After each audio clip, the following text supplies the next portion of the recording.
Welcome to SVG-TV News for Friday, June 29, 2018. I'm Yvette Boynes with the details.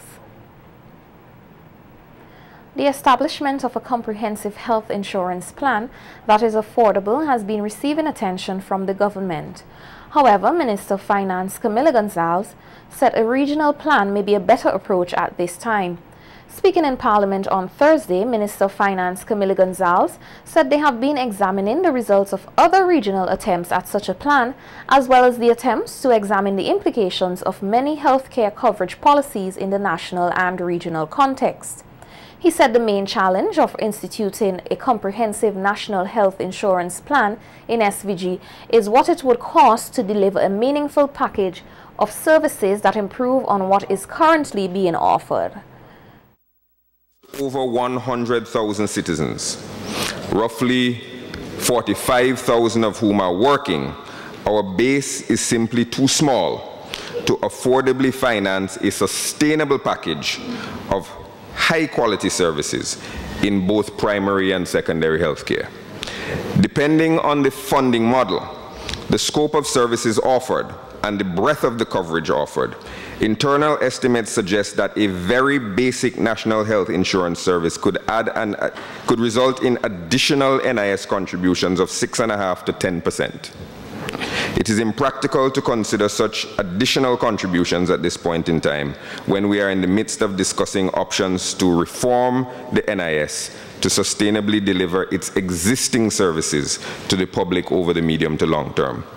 Some countries in this region with larger, wealthier populations are struggling with this issue.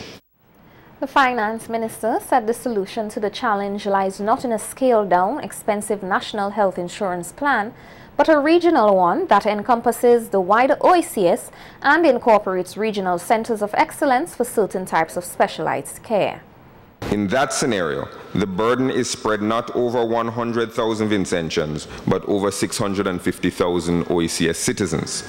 Certain services, like, for example, oncology in Antigua and Barbuda, where they have a center of excellence, but is currently too expensive for Vincentians to meaningfully utilize, and maybe pediatrics or dialysis in St. Vincent and the Grenadines at the new facility, could be affordably offered in specific centers of excellence. We already employ this model in the procurement of certain pharmaceutical products, which benefit from a regional approach to achieve the necessary critical mass of economies and scale, which obviously reduces the cost of our medication. Similarly, St. Vincent and the Grenadines has offered its children health services through the World Pediatric Project to citizens across the region. We are convinced that the most efficacious way forward with health insurance is this regional approach. Minister Gonzalez said earlier this week the government hosted a delegation from the European Union, and one of the main points of discussion was using a portion of the 11th EDF funds available to the OECS to craft and implement a system to advance a comprehensive and affordable region-wide health insurance plan. New head of delegation, Her Excellency Daniela Tramasere, asked Prime Minister Gonzalez in his capacity as the current chair of the OECS to lead regional discussions towards arriving at a consensus for the use of those EDF funds for this important preparatory work. While the government will continue to model various coverage scenarios at the national level, we believe that the prudent approach in the near term is to improve and strengthen our national primary and secondary health services while simultaneously building consensus towards a region-wide health insurance solution that addresses some of our inherent population and resource constraints. Visitor arrivals to this country are said to have remained steady, with an improvement by both air and sea in the first quarter of this year compared to the same period last year. Minister of Tourism and Culture Cecil Sesmaki, who provided the figures in Parliament on Thursday, said visitor arrivals by air from January to March this year show an overall increase of 15.3% and by sea an overall increase of 62.9%. Minister Mackey said they have done a lot of focus work over the years to ensure the growth in numbers of visitors to SVG. We know that we had severe challenges as it relates to access by air. that Argyle International Airport has addressed that. And you've heard from the Honorable Prime Minister, myself as Minister of Tourism, the work that we are doing to continue to increase our numbers by yachts and by cruisers. Mr. Speaker, I just want to remind all Vincentians, we adopted a slogan a couple years ago. Our slogan, tourism is everyone's business. Live it, love it, embrace it. And I want to repeat that message to all of St. Vincent and the Grenadines. And I want to urge you to play your part, play your role in the continued development of the tourism sector, because that is the lead sector in terms of driving the economy of St. Vincent and the Grenadines. A solution to the issues at the Buckament Bay Resort is imminent, so says Prime Minister Dr. Ralph Gonsalves, who is hoping that the five-star resort will reopen by December. Responding to a question in Parliament on Thursday on the status of plans to reopen the resort, which was abruptly closed over a year and a half ago, PM Gonsalves said that he will be disappointed if the resort does not reopen by December this year. He said that meetings are being held to iron out some issues with investors and the trustees in bankruptcy. The Prime Minister said many times when it appears a solution was forthcoming, or for some reason it fell through because of the various elements involved. He said several cabinet members have suggested that the government acquire the property and proceed with a management company. However, he has decided against going that way because they have set up the process through a modern insolvency act, and he believes they should allow that process to work.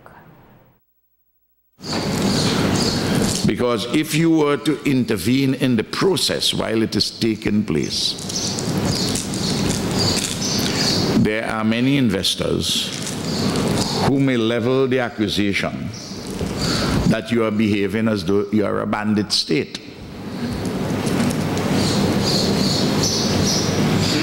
And this is 50 years I'm a political activist, and I have to bring my best judgment to bear to all the years. And I demurred from that particular approach.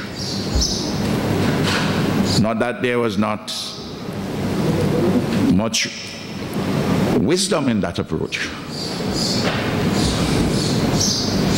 But you may build something with wisdom, but you have to complete it with understanding. So says the good book. So that at any point in time that we were to, that is to say the state were to intervene in the way in which I said we have demurred, and I've advised, and the cabinet has accepted my advice on this, that you would know that we would have acted, because finally that is the best way to act in all the circumstances. As to who will be operating the resort upon its reopening, the Prime Minister told Parliament that he was not in a position to say at this time. However, he noted that there are some aspects of the resort which will involve sale to the new operators and others which will be leased. Top performers in the 2018 VINLEC National Science and Technology Fair were today recognized for their ideas and inventions at a prize-giving ceremony. The fair, which was held earlier this year under the theme Go Creative, Do Science, is said to have seen some very innovative projects and ideas being showcased by the nation's youth. Nikita Tony tells us more in this report. 284 projects, 33 institutions, with some 419 participants in 9 categories. Those are the statistics coming out of the 2018 VINLEC Ministry of Education, Science Teachers Association, National Science and Technology Fair, which was held from January 29th to February 2nd. The fair, which aims among other things to stimulate a new interest in the science, technology, engineering and mathematics STEM field, has provided an avenue for the youth to explore scientific and technological ideas, as well as to creatively showcase their innovations. At a prize-giving and award ceremony held today, students and open participants were rewarded for their outstanding participation and projects during this year's event. Representative of the Science Teachers Association, Zindini Bibi, said despite the decline in participation this year, she is still pleased with the high level of projects showcased during the fair. The current global economic and climate changes that we have, we need to have not only climate-sensitive students, creative students, go-getters essentially, that are willing to not only participate and sit down in a science lesson and learn something, but are able to use what they learn in the classroom, what they observe in the environment, and make quality creative solutions to help solve some of our real-world problems today and even problems that we're looking forward to in the future.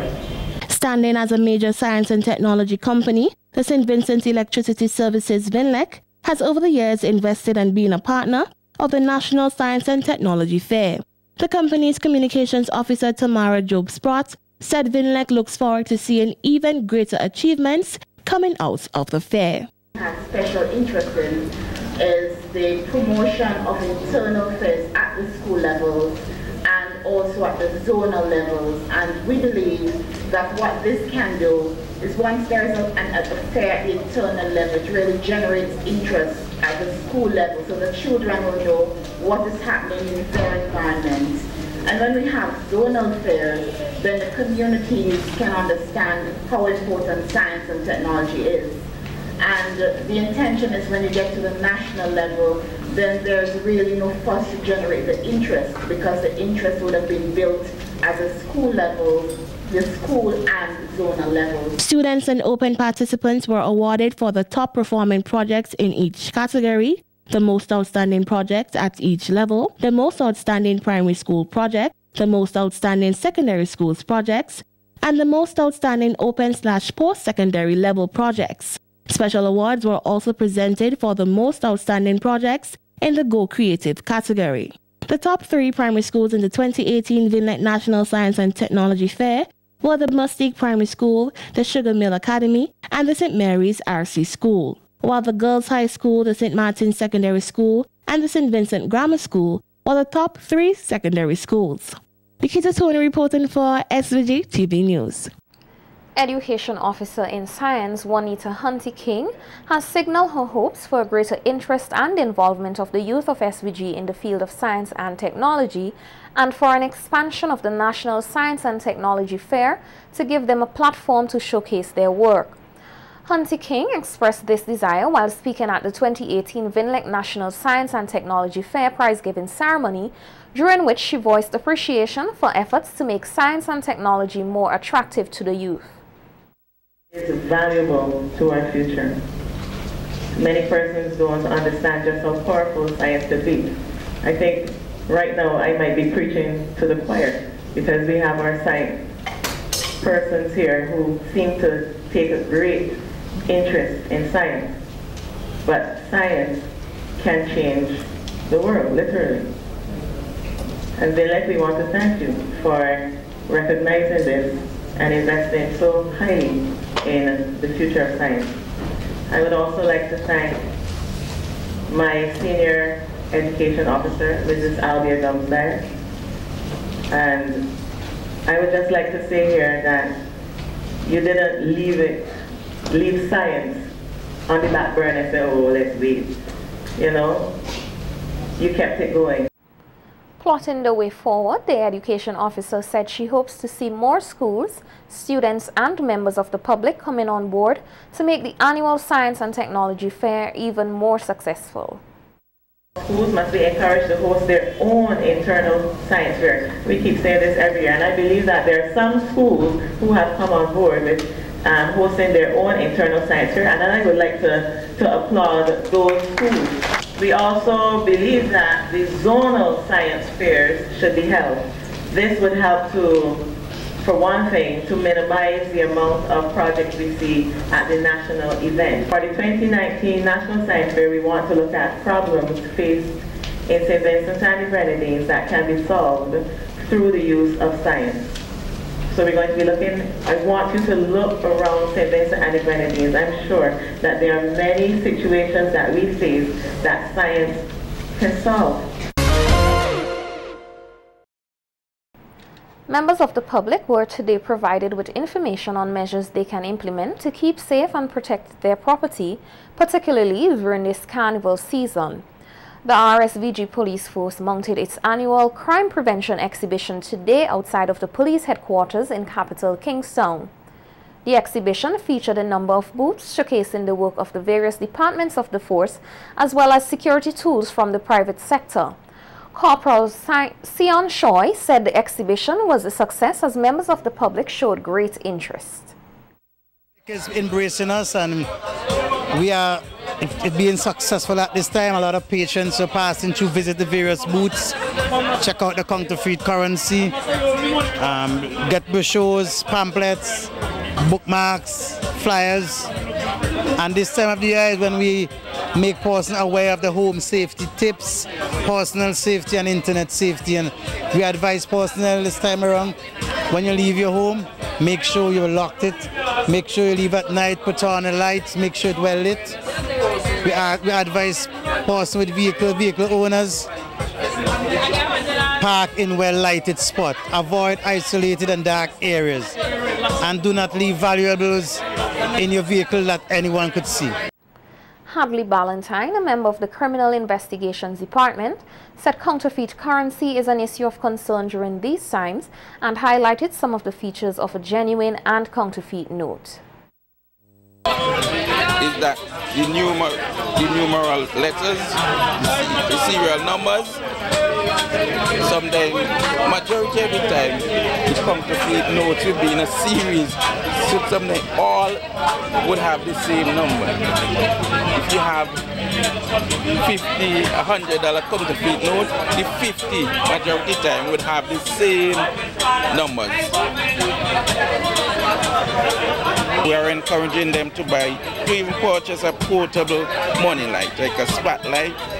At night, there's some hidden features that you would see in the night with the whatsoever currency there is, especially counterfeiters tend to use more the $100 notes and the $50 notes. So we are encouraging them that once you buy this light, you're able to see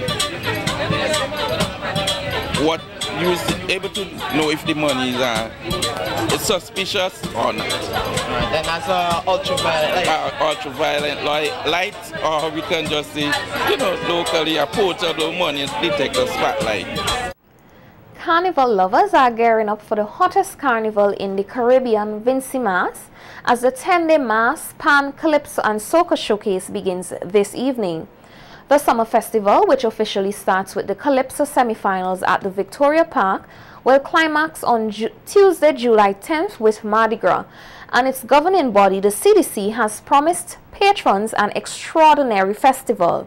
Nikita Tony gives us an overview of what patrons can expect in the next 10 days. It is finally over, as today, Friday, June 29th, marks the official start of Vincy Mas 2018. Calypsonians will be the first in the spotlight from 8 p.m. this evening at Fantastic Friday, slated for the Victoria Park, as 22 artists vie for a place in this year's Calypso finals. Young masqueraders will have their turn tomorrow, Saturday, June 30th, at the 2018 Junior Carnival, where 11 mass bands will challenge reigning Junior Band of the Year, Blondie Bird and Friends. Junior Pan Fest follows on Sunday, July 1st from 3 p.m. And on Tuesday, July 3rd, the youngsters will again take the stage for the Junior Soca and Calypso Monarch competitions. All events will take place at the Victoria Park. A merger of Steel Pan and Mas, the Steel and Glitter Show is set for a Thursday, July 5th at Carnival City, with the newest CDC-branded all-white party, Evo 4.1, slated for Friday, July 6th at the cruise ship terminal. Hundreds of patrons are expected to flock the Victoria Park on Saturday, July 7th, for what is billed as the biggest event on the Vincy Mas calendar, the Raga Soca and Soca Monarch competitions. The highly contested show will see some 25 performances from this nation's top and upcoming soca artists as they aim to dethrone the reigning Raga Soca Monarch Hans John and reigning 9-time Soca Monarch Delroy Fireman Hooper. Although the reigning Calypso monarch Lornette Fire Empress Ned will not be defending her crown this year, Calypso fans will make their way to Carnival City on Sunday night, July 8th, for the Dimash Gras show, as 10 finalists vie for the coveted Calypso monarch title. The King and Queen of the Bands contest will also be held on this night. Fresh from the park, revelers are expected to take to the streets for Juve, involving paint bands and the traditional Juve presentations, and the evening street party slated for Monday, July 9th. The curtains come down on Vincy Mas 2018 on Tuesday, July 10th, where the streets of Kingston will be transformed into a sea of colors as masqueraders from 14 mass bands take part in Mardi Gras. As they welcome the return of Mardi Gras to the Victoria Park, band leaders have promised to pull out all the stops to give patrons a treat, with their eyes fixed on the coveted Band of the Year title. Patrons can expect to be wowed by the exciting showcase of Calypso, Mass, Pan, and Soca as they celebrate 10 days of fun in the sun. Vincy Mas, the hottest carnival in the Caribbean. Nikita Tony reporting for SVG-TV News.